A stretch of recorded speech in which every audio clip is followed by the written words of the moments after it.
The Hinterkaifeck farm was home to the Gruber family, consisting of Andreas Gruber, his wife Cecilia, their daughter Victoria, Victoria's 2 children, and their maid. The Grubers were known as a somewhat isolated family, keeping mostly to themselves, which was perhaps why the strange events leading up to their murders went unnoticed by the authorities.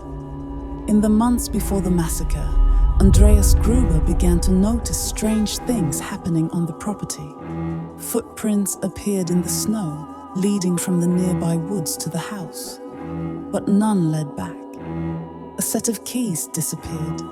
Strange sounds echoed from the attic, and newspapers that no one in the family had subscribed to were found in their home. They even heard footsteps coming from the attic. But when Andreas searched it, he found nothing. Their maid at the time had been so unnerved by the events that she left the household claiming the farm was haunted.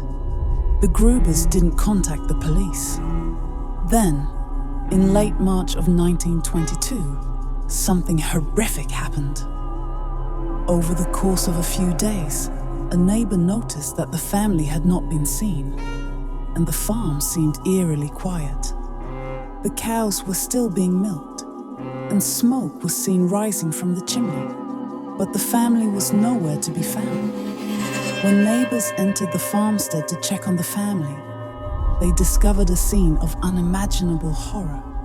In the barn, hidden under hay, were the bodies of Andreas, Cecilia, Victoria, and Victoria's 7-year-old daughter. They had been brutally murdered with a pickaxe. What was even more disturbing was the way the bodies were arranged stacked, one on top of the other and covered. Inside the house, they found the bodies of Victoria's 2-year-old son and the new maid, also bludgeoned to death. The most unsettling part of the murders, though, was what investigators discovered next.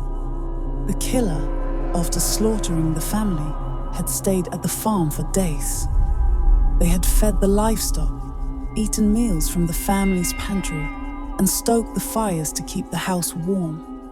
The neighbors who had seen smoke rising from the chimney had unknowingly been witnessing the aftermath of the crime. The killer had been living in the house, surrounded by the bodies of the family they had just slaughtered.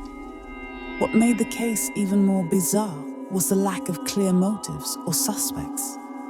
The family was relatively well off, but nothing had been stolen from the farm. There were rumors that Andreas Gruber had been having an incestuous relationship with his daughter Victoria, which led to speculation that the crime could have been a revenge killing, but no solid evidence ever surfaced.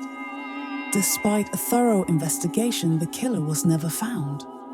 Investigators were left puzzled by the strange footprints, the sounds in the attic, and the eerie fact that someone had been living on the farm for days after the murders. Some believed the killer had been watching the family for weeks, living in the attic without their knowledge, perhaps planning the murders while they slept.